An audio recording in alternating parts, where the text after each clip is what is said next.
дүйнөдө ушунчалык уникалдуу досторум көп экени мени абдан сүйүндүрөт. Дагы да болсо силерди ушул студияда күтөмүн. Сен мыктысың долбоорун баштадык. Саламатсыздарбы, достор?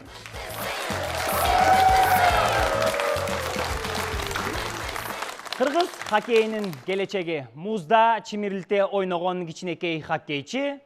Тосуп алыңыздар, Нурбеков Алтайды чакырамын сахнага.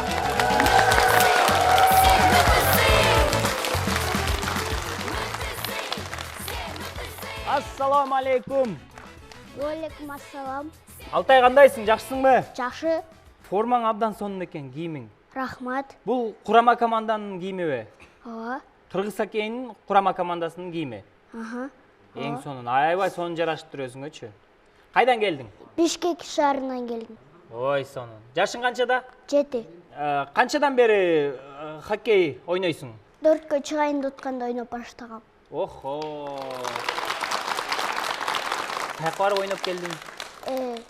Өзбекстанга, Казакстанга, анан кийин Россияга, ошо жерге, ошо мамлекетке учуп барып ойноп жүргөм. Ой, азамат. Эндеген 2 командага, 3 командага ойноп жүрөм. Биринчиси Алга, анан экинчиси Нарын, үчүнчүсү Локомотив. Охо. 3. Алтай, эмне үчүн хоккей? Ошон үчүн бабам ушуну тандады да мага. Сен сборныйга чыгып, бүт мамлекетке учуп ойносоң, ошондо сенде көп кубоктор болот, сенде көп медальдар болот.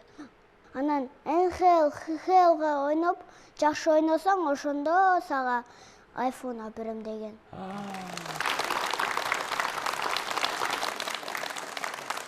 Атаң өзү да хоккей ойнойбу? Ооба. Азыр Түркменистанга учуп келди да Бишкекке. Курама команданы машыктырабы? Машыктырат. Хоккейде бир командада канча бала болот? 5 или Анан алмашуу болуп турат, алмашуудан 5-5тен ойношот. Демек 5тен чыгат. 5-5тен чыгат. Бирок удаление кирип калса 4-5 болот. 4-5 болот, футболдогудай эле, Кайсы учурда удаление болот? Эмес. Эмне кылса? Сен мондип чаап салсаң, ошондой удаление берет да. Или мондип кылып салсаң клюшка менен. Кыласачы, ошондо клюшка менен бутунан чалып салсабы? 2 минутта удаление берет. Судья. Футболдогудай биротоло четтетпейт экен да, 2 минуттага гана. Красный карточкасы, желтый карточкасы жок эле удаление болот. Жөн эле чыгып тур сен деп коет. Өзүңө келгиче туруп тур тиякта деп. Сен удаление кылдың, сен деген ошол жерде отуруп тур, анан 2 минуттан кийин бүткөндө ошондо чыгасың деген дейт. Сен канча көп эле гол киргиздиңби? Кайсы турнирлерде киргиздиң? Биринчи Өзбекстанда 3 гол киргизгем, анан кийин экинчи Өзбекстанда 2 гол киргизгем. Сен гол киргизгенде ал голду кантип майрамдайсың? Сүйүнгөндө кантесиң? Жааткандай сүйүнөм. Сен стилиң ушундай жаабы, Монтип тиселе туруп, монтип атам. Охо. Атактуу хоккеисттерден кимди билесиң? Овечкин, Тацук, анан ошо экөөнү эле билем да. Орустар? Орустар. Анан бирөөсү НХЛдан ойноп баштаган, бирөөсү ХХЛдан. Биринчи oyunda Тацук деген. Ошол НХЛда ойночу. ХХЛга өтүп кетти, анан ойнобой калды. Мындай хоккейчилердин мындай ачуусу жакындай сезилет да магачы, мындай урушуп кетишип, түртүшүп кетишип, ушундайларды көп көрөм да интернеттенчи. Мындай ачуусу тез келе тургандайчы. Овечкин дегенчи аябай опасный сүзгөн эмеси бар да. Сүзгөнү? Кандай кылат ал? Мондай могу менен кылат. Хоккейден тышкары дагы эмнеге кызыгасың? Балким кээде бийлеп коесуң же ырдап коесуң? Билеген эмем бар да. Кандай? Праздновать эткем. Ушинтип бийлейсиңби? Ha, көргөзсүң? Мен да үйрөнүп алайын. Канча жолу? 2 или 3 жол. 1, 2, 3. Э? Бул канча сомдук бий? Окшоштуу меники? Сени коштоп келгендер кимдер бүгүн студияга? Чоң апамдан баштайын, анан тайенем, анан кийин атам, апам, анан кийин эжем, анан мен неберелерим Сарина менен Айлин, анан мен туугандарым Аяна менен Амир.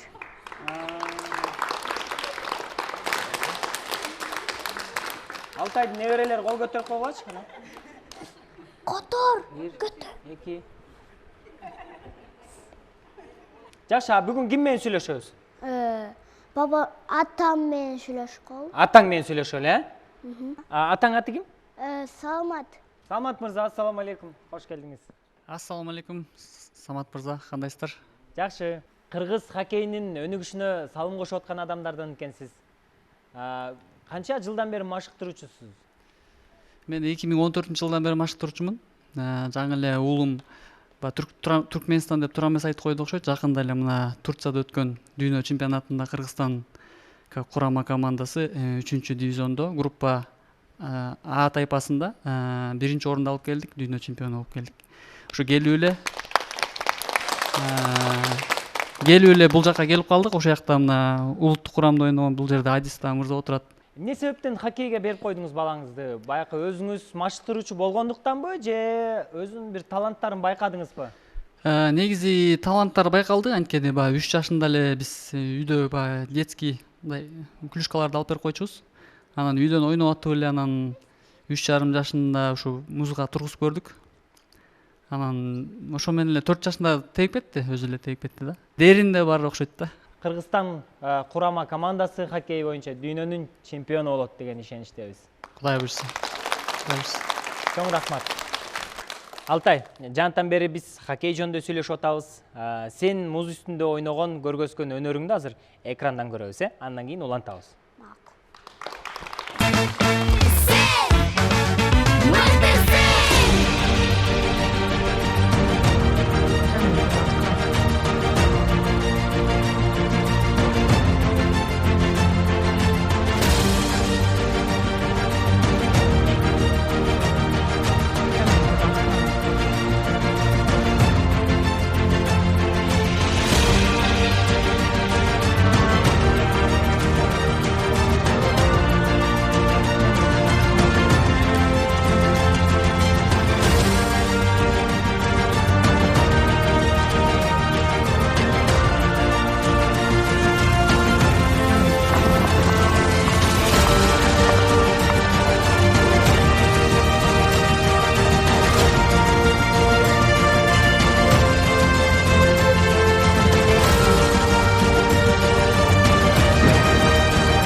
Алтай, сен абдан таланттуу, мыкты бала экенсиң. Жаңы эле тасмаңды көрдүк, видеоңду көрдүк.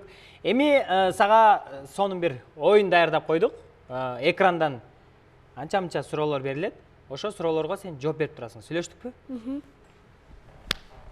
Хоккей оюну кайсыл өлкөдө пайда болгон? Канада. Канада. Көрөлү. Туура. Хоккей оюнчулар эмне үчүн бат-баттан алмашып турат? А. Ысып кетет. Б. Баш кийими оор. В. Оюндун ылдамдыгы жогору. Чарчап калышы мүмкүн. Туура жооп көрөлү.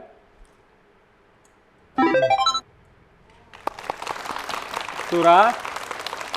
Кыргызстанда алгачкы хоккей боюнча мелдештер кайсы жерде болот? Ысык көл облусу, Ак Суу району, Сары Камыш айылы. Б. Нарын облусу, Жумгал району, Чаек айылы. В. Токмок шаарында. Нарын облусунда лёт бар. Нарын облусунда, Чаек айылында. Туура жообун көрөбүз, туура экен. Ушул турган тизмелерден хоккей лигасы кайсыл?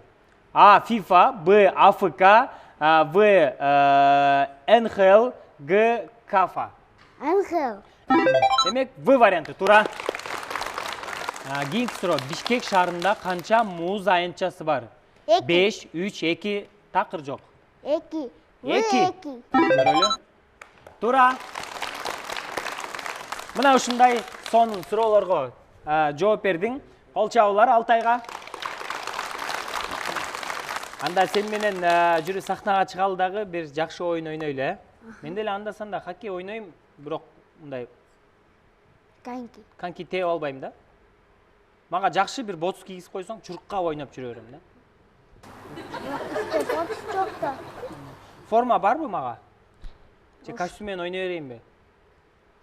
Болбой калат го. Форма ала келдиңби? Ушундай. Жүр анда.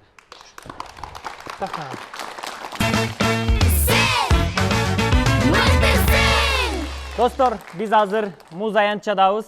Алтай экөөбүз жарышкан атабыз. Даяр болсоңуздар, Алтай, биз да даярбызбы? Ооба. Кандай кылалы? Ким утса, ошого белек бар, макулбу? Эгер сен утуп кетсең, планшетти сен аласың. Мен утуп кетсем, планшетти мен алам. Сүйлөштүкпү? Макул. 1, 2, 3. Болем. Кыргызстан.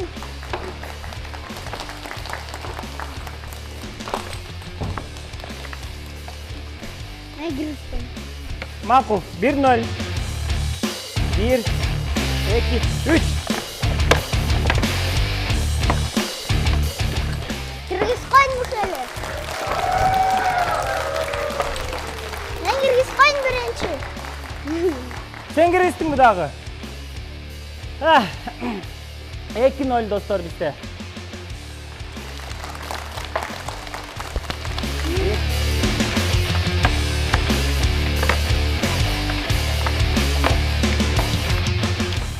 Кыргызстан мушеле.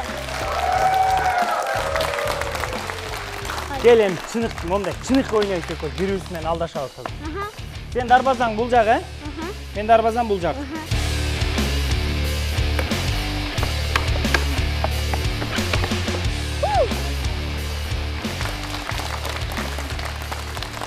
Başladık kıyırı.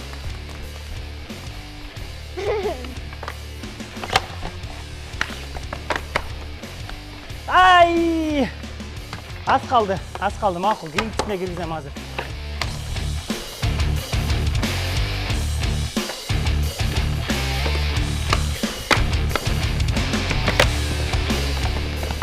Ay! Woohoo!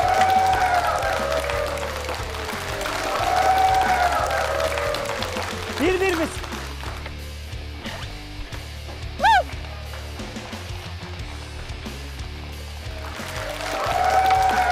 Ah, 2-1. 2-1.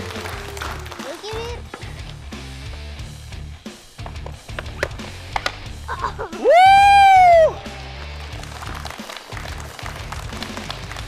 Başladık mı? Ne bu? Hayır başladık mı? Asır final. 3 olsa уже uzadı. Aha.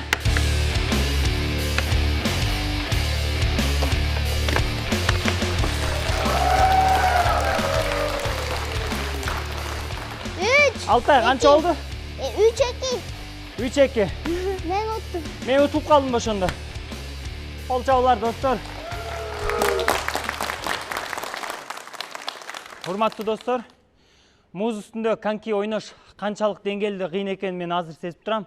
Себеби мен кичине эле ойноп, чарчап калдым, күйүп калдым. Себеби ушундай оор форманы кийиш, муз үстүндө жүрүш бул абдан оор экен. Болгону 7 жаштагы Алтай бүгүн бизге ушундай өзгөчө өнөрүң менен келип турган кези.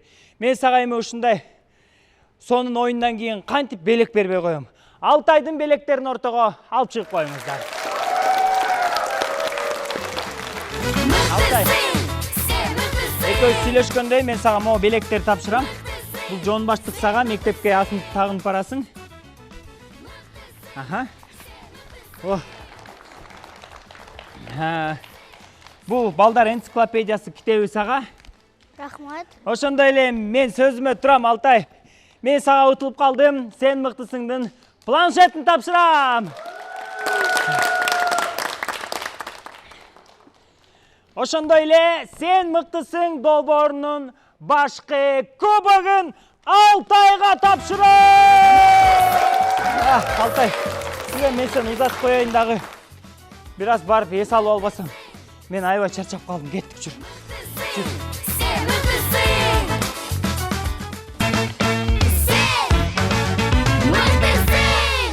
Ардактуу достор, билесиңерби? Бул дүйнөдөгү эң сонун эмоция бул саякаттоо.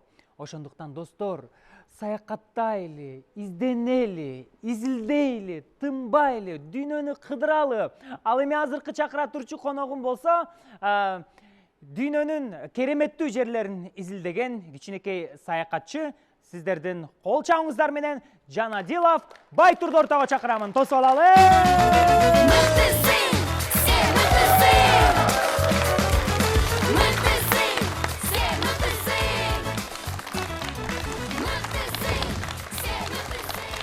Ассаламу алейкум. Кандайсың? Жакшысыңбы? Жакшы. Китептерди көтөрүп келип калыптырсың. Бул сен изилдеп аткан китептерби? Могуну мен окудум, бирок могуну кышында эле нановойго түшүрөдүм. Ким элек кылды муну? Буну жаңы жылга түшүрөдүм да. Айзатадан алдыңбы? Аха, кайсын алдың? Могуну. Бул энциклопедия мунун баарын окуп бүттүңбү? Же окуп атасыңбы? Окудум. Ой, сону. Бул белектичи ким? Бул китепти? Жинакан деген эжем бар, атамдан ушул белек кылды. Охо. Мен да бүгүн сага сонун белек кылам, китеп белек кылам. Ой, менде белектер толтура. Сен китептерди белек кылып алган жакшы болуп турсуң. Бул жака жазып коюптур, Бунун ичинен сага эмнелер кызык болду, эмнени үйрөндүң? Чакта Килиманджаро жөнүндө дагы Анхель, Ниагара шаркыратмасы, дагы көп эле үйрөндүм. Дүйнөдөгү бардык мындай кереметтерди, өзгөчө жерлерди билесиң? Мен көптөрүн билем. Мүмкүнчүлүк болсо, биринчи кайсы жерге барат элең? Ниагара шаркыратмасы. Шаркыратмасы эмне үчүн? Ал аябай сулуу да. Демек, биринчи ошол шаркыратмага бармаксың, Сөзсүз барасың, мен сага ишенем. Кол чабам. Бул китепте деген Мадагаскар аралы жөнүндө бар экен. Көргөзүп айтып берчи бизге. Мен көп кызыктуу нерселерди түшүндүм могул китептен.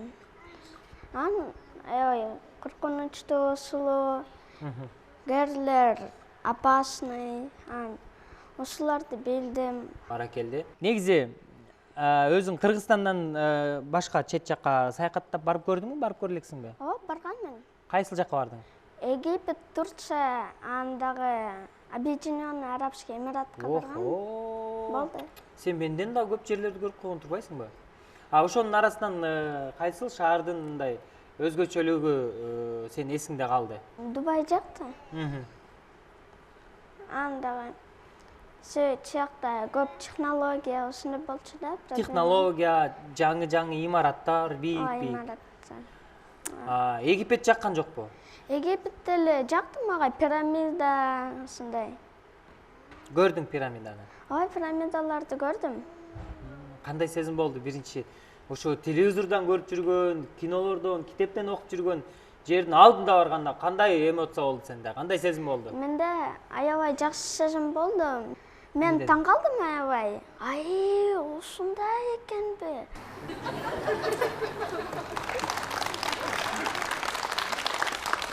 Байтур, мен жантан бери байкап атам да, сен мындай көйнөк кийип келдиң го. Үстүңдөгү көйнөгүңдүн мындай сүрөтүндө мындай өзгөчө бүркүтпү эмне турат? Бул бүркүт апам тигип берди. Мен дароо көзүмө илинди.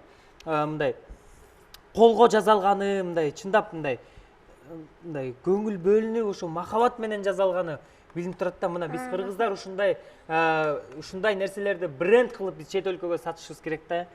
мынакей бүркүт бар экен бул жерде, тумар, тоону чагылдырат экен, тоолор бар экен бул жерде. Апаң эмне менен алек кылат? Мындай өзү чыгармачыл адамбы, бир нерселер токуйбу? Жо, ал өзү эмес, жакта жардамчылары бар. Анда ушул өзгөчө кийимди даярдаган апаң менен сүйлөшпөйлүбү, Макул, сүйлөшөлү. Апаң аты ким? Перизат. Перизат айым, кош келдиңиз. Ошондо балаңыз мындай дизайнерлик эмес, мындай тикмечилик эмес, тескерисинче таптакыр бир башка жакка, башка нукка мындай саякатчы болуп кеткен экен. Эмне себептен мындай болду деп ойлойсуз? Ким кызыктырды дүйнөнү кыдырганы? Өзүмдө эле ошондой кызыгуулар пайда болду. Мен өзү эле деги эле кыздарыма, балдарыма өздөрүнө эркин тандоо коем да. Менин кесибимди улап кеткиле дегендей андай жок. Себеби адам жүрөгүндөгү нерсени алып кетсе, бул жыйынтыкка алып келет экен. Мен өзүмдөн ошону көрө алдым да. Өзүңүз үй бүлө менен балдар менен көп саякаттайсызбы? Аракет кылабыз. Ошо бир эле жолу жолдошум экөөбүз бардык. Андан кийин балдар менен дайыма чыгуу бул абдан пайдалуу экенин сезип, ошондон кийин эле дайыма жыл сайын ошо балдарыбыз менен барып келебиз. Чет жакка чыгып калсаңыздар, сөзсүз Байтурду ала кетиңиздер, анткени кийин ушул бүгүнкү Байтурдун саякаты эртеңки Байтурдун келечеги болуп калышы мүмкүн. Чоң рахмат, келгениңизге кубанычтабыз. Байтур, сен көптөгөн кызыктуу жерлерди билет экенсиң. Апаң менен саякаттайт экенсиң, үй бүлөң менен. Эми мен менен дагы бир саякаттап келсең болот. Даярсыңбы? Ооба, даярмын. Жүрү, экөөбүз анда саякаттап келели.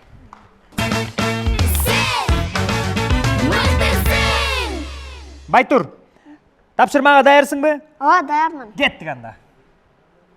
Бул ак кум чөлү. Ал Америкада жайгашкан. Себеби мен биринчи жолу караганда мен сүрөттөн ойлодум да, бул кар экен. Бирок кокудум, анан түшүндүм, бул кар эмес, бул кум.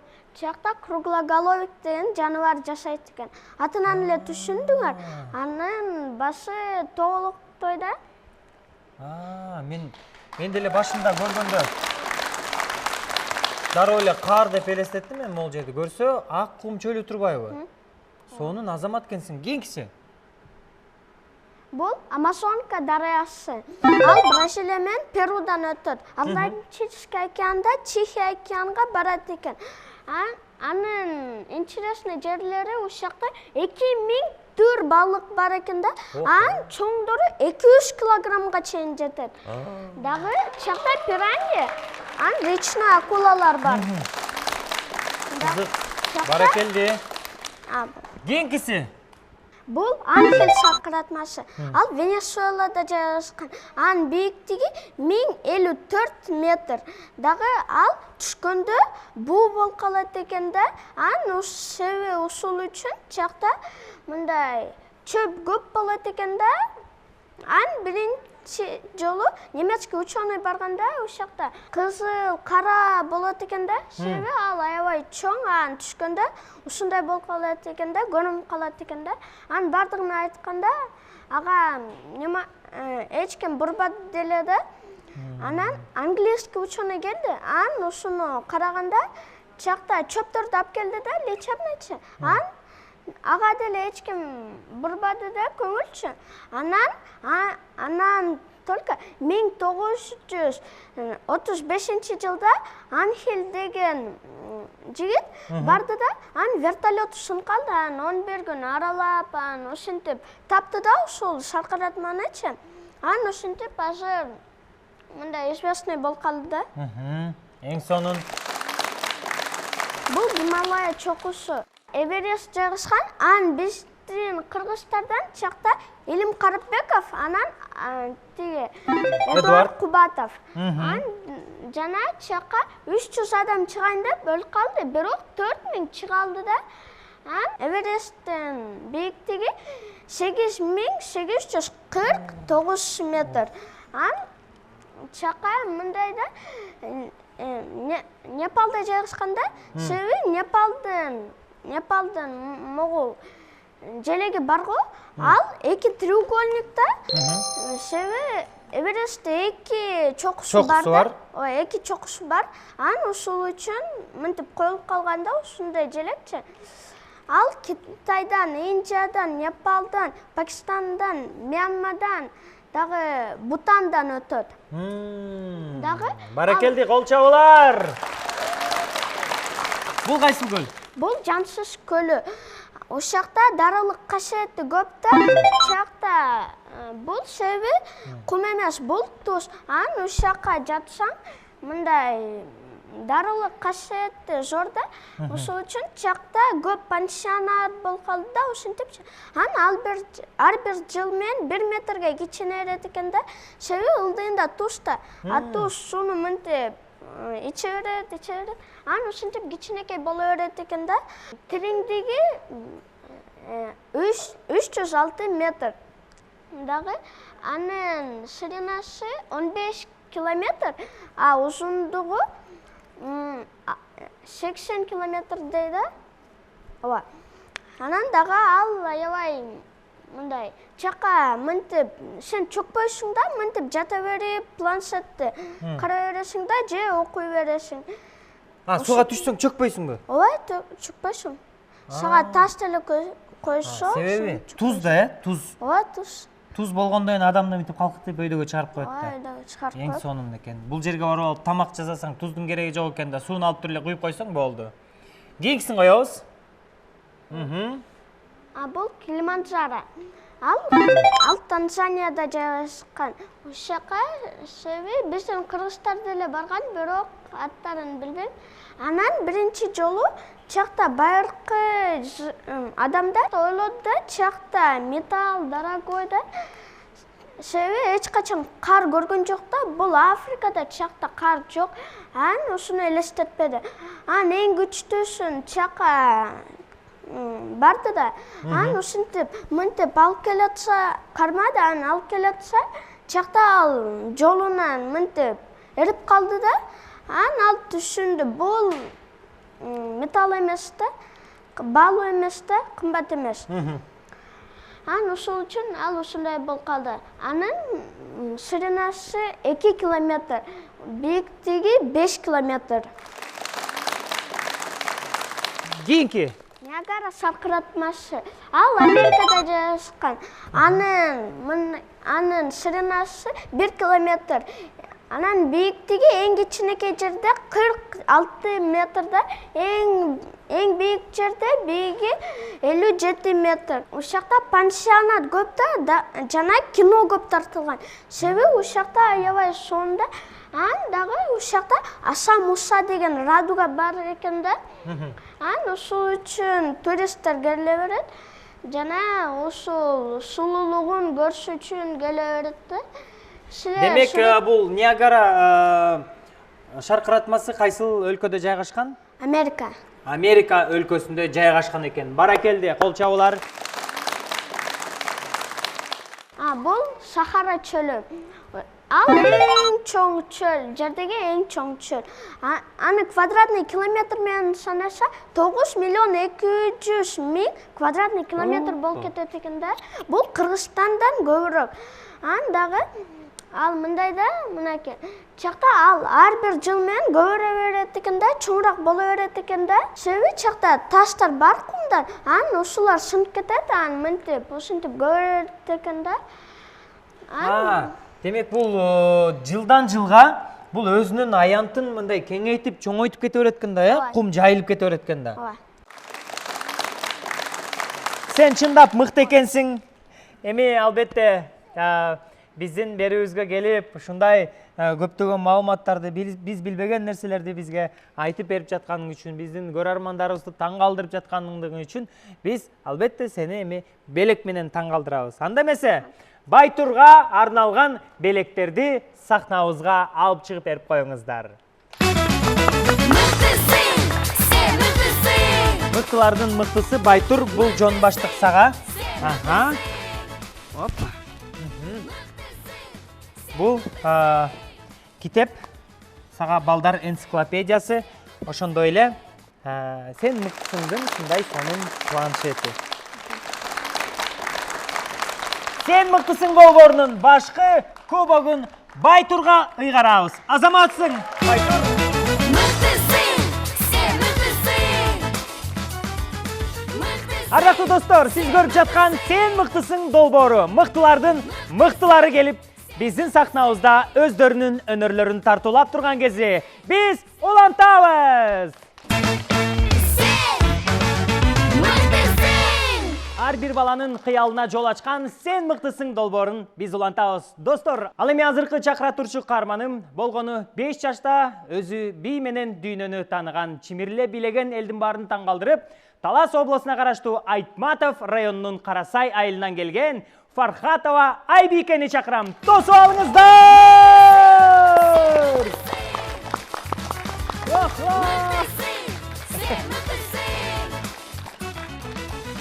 Айбике, ой, авайла, опа. Аха. Төргө отурчу бул жака. Аха. Кандайсың? Жакшы. Манай сонунбу? Ооба. Эң жакшы. Вау, сонун. Бизди телевизордон эле көрүп жүрчү элең. Жаныбыздан көрүп атасың. Ошол кызыл диванда отурасың. Кандай экен? Жакшы экен. Сезимдериң менен бир бөлүшө кетчи. Кандай болуп атат сезимдер? Жакшы болот. Сезимдер эмне болуп атыр? Жакшы болот. Кандай болуп атыр? Жакшы. Вау. Сен сонун кыз экенсиң. Сен отурганда деле бийлеп отура берип турбайсың, жөнө турбай, э? Ай, Азамат. Кийимдериң сонун экен, ким алып берди? Чомпу болуп берди. Ким? Чоң апам. Чоң апаң?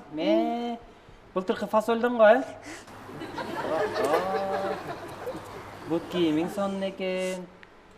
Чачтарың аяй экен. Бийлегенди кайдан үйрөндүң? Бийлеген садиктен үйрөндүм. Бала бакчаданбы? Ооба. Дагы эмне кыласыңар бала бакчадан? Ойнойбуз, эшикке чыгабыз. Сабак өтөбүз ушундай. Негизи мен укпаптырмын да, Таластан бийчи чыгат депчи. Негизи ырчы чыгат, же көкбөрүчү чыгат. Анан спортчу чыгат. Бийчи биринчи жолу чыгып атат окшойт, э?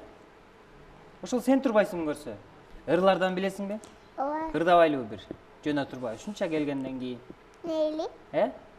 Кайсын ырдайсың? Мунайбан ырдайм. Муңайбаны? Боло берет.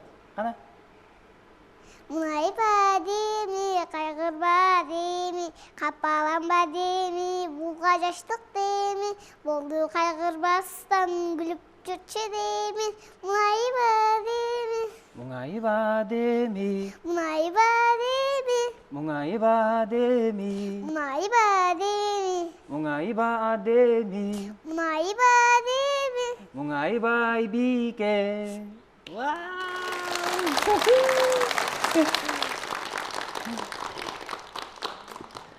Канча жаштан баштап бийлеп баштадың? 3 жаштан бери. 3 жаштан? Кайдан үйрөндүң? Садиктен үйрөндүм. Ой, Азамат, сен мыкты кыз экенсиң. Бир музыка коюп берели, бийлебейлиби? Давай. Вау! Ох! Кеттің көркі нұр менен, келдің көркі құр менен, сүйген сұлу мөлмөлім, белгілі болсын ыр менен. Екілерің қызыл гүл açılғандай мөлмөлім, бір қарасаң жүрек от шашылғандай мөлмөлім, маңдай шашың марғалаң жүрегіндей мөлмөлім, сенің ышқың баланына тілегіндей мөлмөлім. Өтінгісің өзгендің күрішіндей мөлмөлім, созылғаның зергердің күмішіндей мөлмөлім, майын деген жорғанан жүрішіндей мөлмөлім, күзар қылчыл жүректің ағашып жатқан жырлырым, күзар қылчыл жүректің ағашып жатқан жырлырым, күзар қылчыл жүректің ағашып жатқан жырлырым, күзар қылчыл жүректің ағашып жатқан жырлырым, күзар қылчыл жүректің ағашып жатқан жырлырым. Болды, жетет. Охо, күчтүү экенсиң. Сен экөөбүз кошулсак токтоно албай калчудан экенбиз да. Ордуман туруп кетейин дедим го сен бийлеп атканда. Вау. Качан анан негизи мектепке барганды самап жүрөсүңбү? Ооба. Же эрте эле барып алайын дейсиң мектепке? Кээ бирөө эрте окуйт экен го. Апам жібербейді да мені. Жайында орабдаймын. Мындай мектепке чейинки мындай даярдоо жака баратасың, подготовительный деп коет го, ошо жака барып атасыңбы?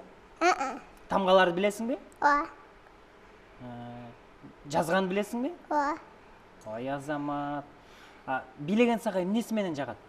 Билеген сонда. Кандай пайдасы бар болушу мүмкүн? Пайдасы бар да? Неге пайдасы бар мисалы? Ошого. Стресскеби же кандай? Ден соолуккабы? Ден соолукка. Билеген адамдар оорубайбы?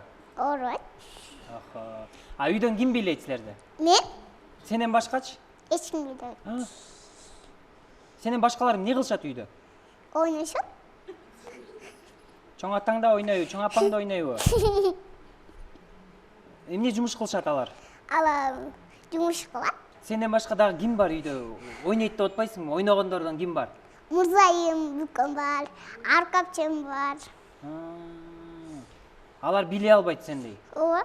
Негизи сен мага окшоп би сатпайсыңбы? Таласка биринчи жолу ошо. Франшиза деп коет го, мен сага берейин ошону. Таласта би сата бер да. Көп акча табасың би сатсаң. Мейли. Оңой эле, өзүң би чыгарасың, ошону сатасың да. Таласта тойлордо, жана башка жактарга бийлешет да. Кайдан алдың десем, мен Айбикеден алдым бул биди деп. Көп акча табасың. Макул, биди канча сомдон сатат элең сен? 100 миллион сомдон. 100 миллион? Мен сага сен сүйлөгөнүң бар эле миллион го. Дагы эмне кызык айтып бересиң мага? Атамчы, апамды эркелеткен ырын айтып берейинби? Жатталгам да. Өмүр ширин, өмүр өтсүн сенчелин. Өзүм менен тапкан бала эң ширин. Сендей бала алам, кенде кыла албай сен олбор, мен жашайм кемпирим.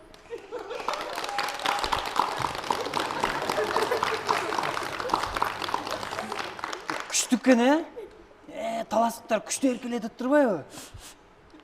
Сен ооруба, мен оорубайм кемпиримде. Мен да үйрөнүп алышым керек экен, Анан апаң эмне дейт анан? Атам, апамды эркелетет да ошо ырын жатталгамда. Мен ойлоптум таластыктар аялын эркелетет деп. Апаң эмне дейт анан эркелеп коебу мынтип? Ооба. Же ал да ыр айтабы? Ал да ыр айтат. Эмне деп ыр айтат? Өмүр ширин деп эле айтат. Өмүр ширин? Атам үйрөтүп койгон да баарыбызга.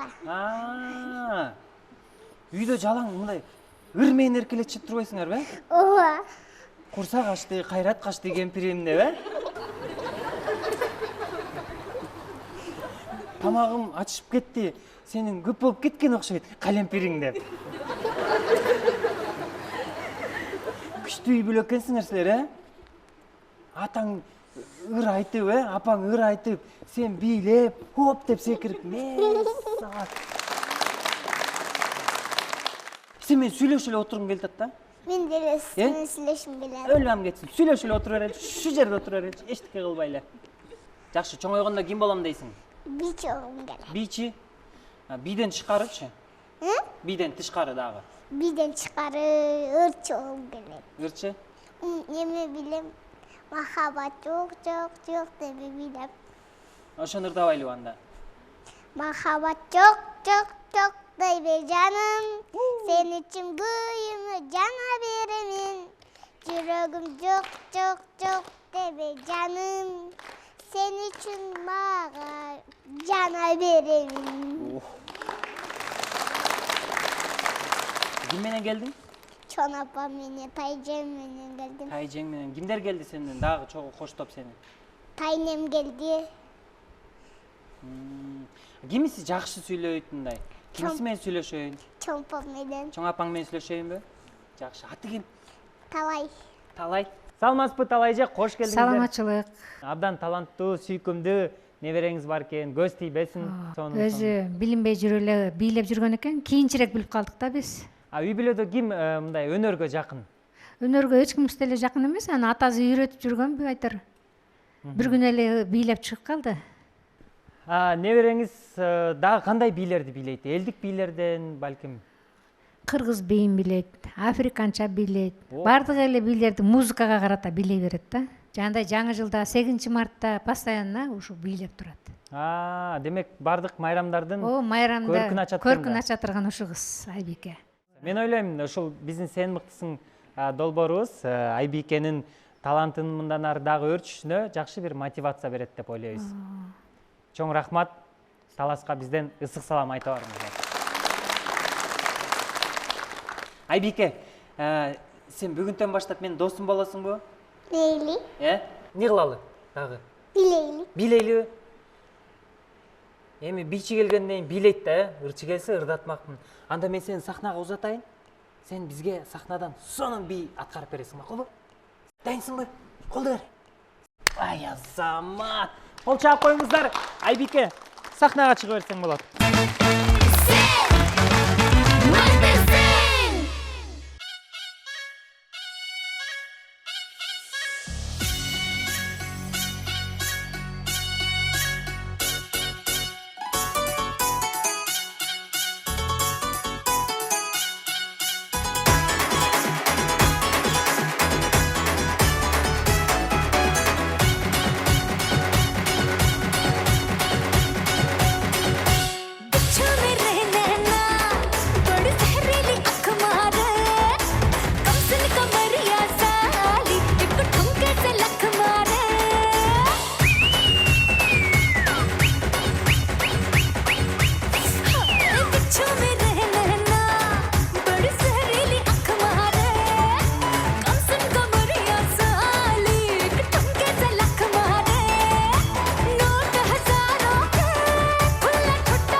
Браво! Биздин долбоорубуздун кичинекей бийчиси Талас облусунан келген Фархатова Айбикеге албетте Сен мыктысың долбоорунун атынан, ошондой эле президентибиз Жапаров Садыр Нуркожоевичтин атынан ушундай сонун белектерди тапшырып коеюн анда. Айбике, эми булардын баарын көтөрө албайсың сен. Сага планшет берем, балдар энциклопедиясы китебин берем, ошондой эле ушуларды салып жүргөнгө жон баштык берем, макулбу? Андан тышкары биздин Сен мыктысың долбоорунун башкы кубогун Айбикеге тапшырам. Ура!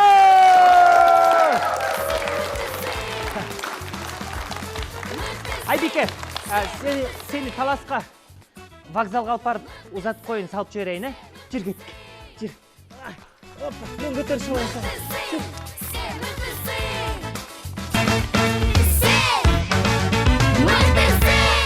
Досум, сен элестетсең, сен бир эле учурда эки мамлекетте тең болушуң мүмкүн. Кантип? Мисалы, бир бутуң Швейцарияда, бир бутуң Францияда. Анткени эки өлкөнү бир эле мейманкана бөлүп турат. Кызык бекен? Дал ушундай чектеш мамлекеттерди чемичкедей чаккан билгич досубуз Эржанов Нурел бизде конокто. Тосуп алалы.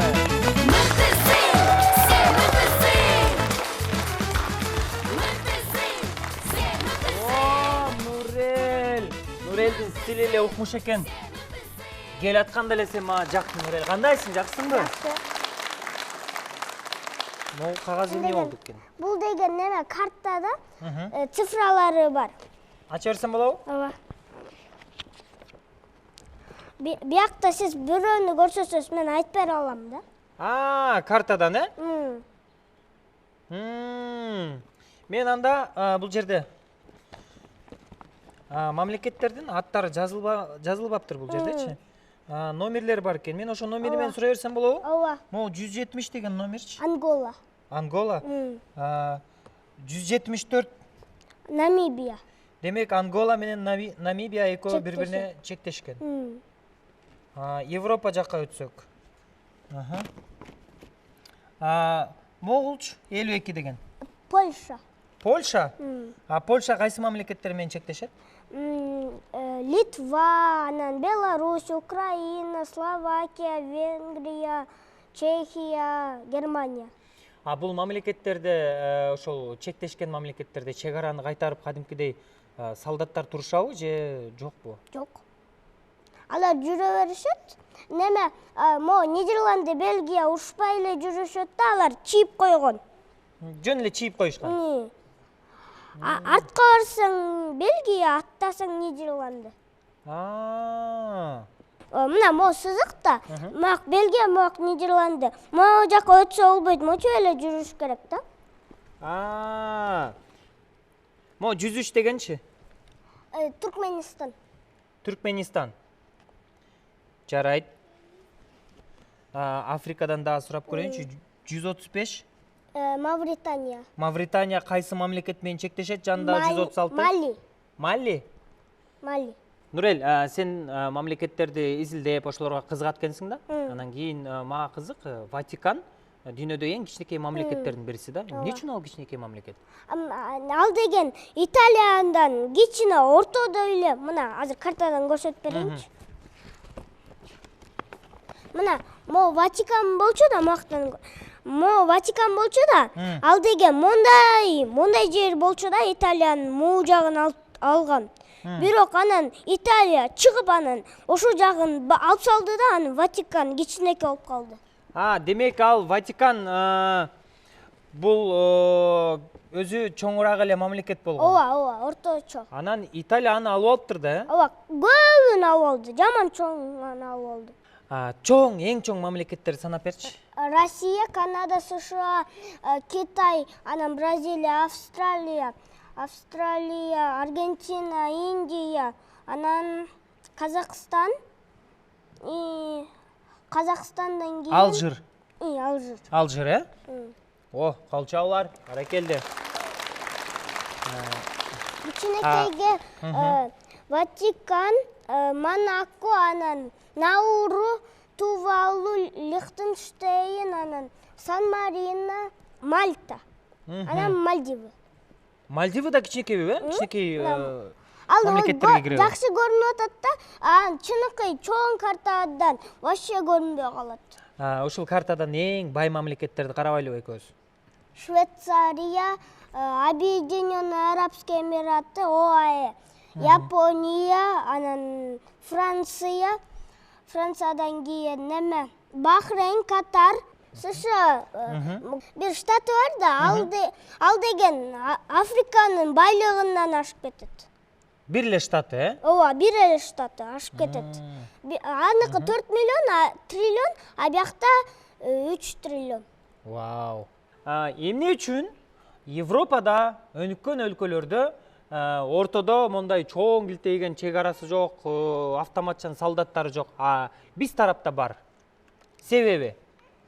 Алар жөн эле жашашат, дос да алар. Нидерланды, Бельгияда эле, мен айтпадымбы, алар жөн эле алып алышкан монтип чийип, жүрүшөт монтип. Бизде солдаттар бар, потому что бизде андай чийлүү жок да мондай. Ким менен келдиң? Атам, апам, эжелерим, туугандарым менен. Вау, сонун. Атам менен сүйлөшүбүз. Ким менен? Атам менен. Атаң менен сүйлөшөйүнбү? Нурелдин туугандары, кош келдиңиздер. Саламатсыздарбы? Тыкылдаган сонун тың балаңыз бар экен, мыкты жигит экен да. Баламдын бул географияга эметип калганын байкаган эмесмин. Өзү уже өз күчү менен жаттап, ушу изучать этип чыгыптыр да. Бул телевизордон көрүп, мага айтты да, бул Кыргызстан биздики эмне кичинекей өлкө деп калды да ошондон байкадым неме кызыгып атканычы. Ошондон энеси карталарын, глобустарын сатып берди. Ошондон баштап эле ушул неметип калды да. Сонун кубанычтабыз келгениңиздерге, бар болуңуздар. Нурел. Сен негизи чындап эле келечекте ким болгуң келет? Неме? Больницада иштеген болгум келет. Дарыгер болосуң. Демек, жумуштан Лечить ете берем да. дарылай бересиң, анан жумуштан тыныгуу алган сайын чет өлкөгө саякаттап барып кетип турасың. Жүр анда экөөбүз сахнага чыгалы. Сен чындап эле дүйнөдөгү көптөгөн мамлекеттерди билесиңби, билбейсиңби? Көрөлү анда, Бирок сен айтып бергениңе караганда сен көп нерсени билет экенсиң. Мындан да көп нерсени сенден билгим келип отурат. Кол чаап коелу, достор, биз болсо сахнага кеттик.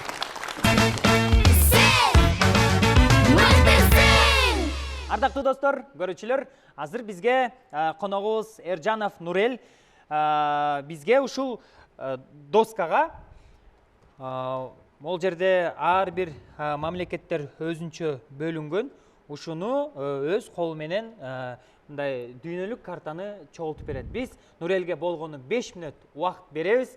Сиздер кол чаап коюңуздар. Анда эмесе Нурел, даярбызбы? Баштадык анда.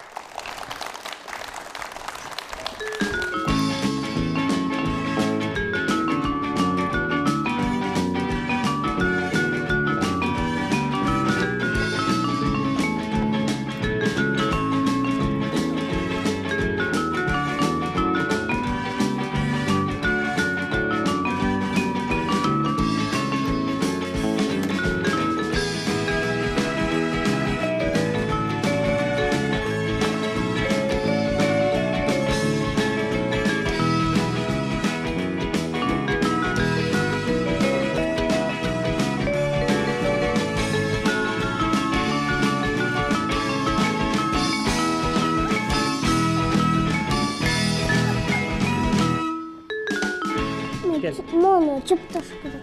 Мен боюм узун да.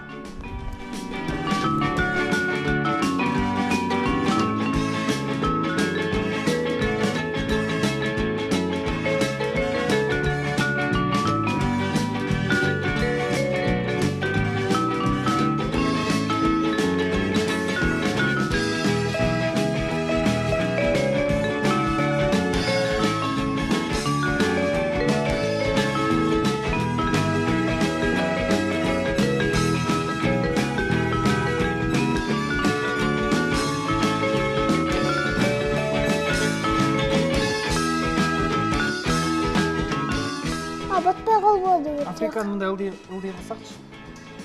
Бул бияка чектешет да могу. Бияка Виктория батпай. Бул жактар. Мына жагы азыр кулбас. Великобритания. Ой, чоң болуп калбадыбы? Британия? Ирландия гана. Туура эле койдум, э? Азыр Ирландия, Индонезия. Бул да Индонезия керек.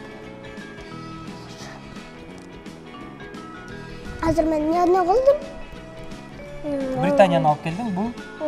А булар Гаити, Доминиканская республика. Великобритания, Ирландия, Исландия. Исландия батпайт да.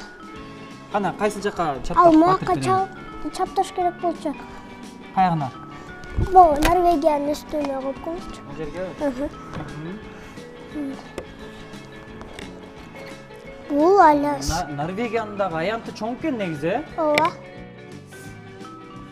Антарктида. Алясканы? Бул Антарктида.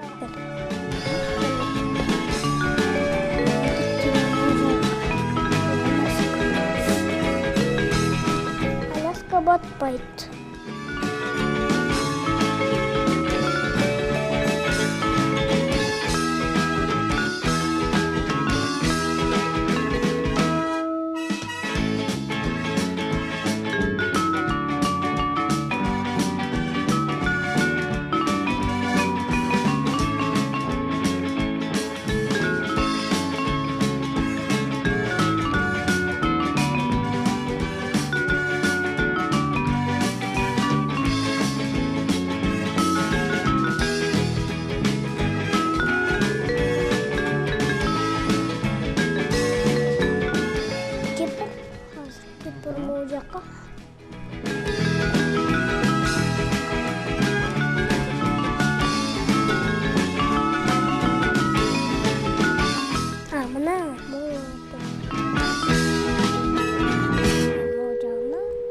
кайсы өлкө?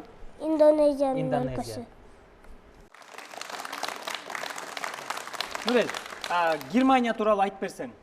Ал деген Нидерланды менен чектешет, Бельгия, Люксембург, Франция, Швейцария, Австрия, Чехия, Дания, Польша менен чектешет. Ал 5-чи орун алат умный странадан. Охо, баракелди. Алжир тууралуу айтып берчи мага. Алжир, ал Марокко, Мавритания, Мали, Нигер, Тунис, Ливия менен чектешет. Ал 10-чу орун алат чоң странадан. Эми Бразилиядан сурайлычы. Ал 5-чи орун алат. Ал Суринам менен чектешет. Гаяна, Венесуэла, Колумбия, Перу, Боливия, Парагвай, Аргентина, Уругвай. Ал көп страна менен чектешет. Эң биринчи орундан. Эми Азия өлкөлөрүнөн айта алчы. Таиланд кайсыл мамлекеттер менен чектешет? Мьянма, Лаос, Камбоджа, анан Малайзия. Малайзия. Литва. Литва, Россия, анан Латвия, Беларусь, Польша. Литва деген эң биринчи баскетболду неметкен да? Ойношкон. Сонун. Эми Конго Демократиялык Республикасы тууралуу айтып берчи. Ал Конго менен чектешет, ЦАР, Южный Судан, Уганда, Руанда, Бурунди, Танзания, Замбия, Ангола. Баракелди. Ал дагы неме? Ал эң көп страналар менен чектешет. Тура баракелди. Кол чабуулар болсун достор. Браво. Ой, бүгүн сонун нерселерди айтып бердиң мага. Сен абдан мыкты жигит экенсиң. Сурасам кечке эле айта бересиң, дагы да эле айтып бере беришиң мүмкүн экен мындан ары дагы. Сенден айтор бир жума, 2 жума, 1 ай болсо дагы сен жаңында жүрүп сен менен сүйлөшө берген адам эч качан тажабайт экен. Себеп дегенде бул дүйнө абдан кең, бул дүйнө чоң. Ошол чоң дүйнөнүн бардык жерин билген, чындап мен сага таң калып турган кезим. Нурел, сага биз болсо сен мыктысың долбоордун атынан, президентибиздин атынан белектерди тапшырууга даярбыз. Анда эмесе Нурелге арналган белектерди ортого алып чыгып коюңуздар. Келген конокторубуз кол чаап коюңуздар. Нурел мыктылардын мыктысы экен. Азаматсың. Нурел, бул сага жон баштык. Мектепке көтөрүп асын тагынып барасың. Бул болсо балдар энциклопедиясы сага абдан жагат деген ойдомун. Ошондой эле сен мыктысыңдын сонун мыкты планшетин тапшырам. Ошондой эле сен мыктысың долбоорунун башкы белеги болгон кубокту тапшырамын. Эржанов Нурел Азаматсың, мыктылардын мыктысы экенсиң. Мындайдан кетсек болот, мындайдан. Ардактуу достор, сен мыктысың долбоорун көрдүңүздөр. Сиздер менен болгон Самат Эркинбеков. Жакшы калыңыздар. Көрүшкөнчө.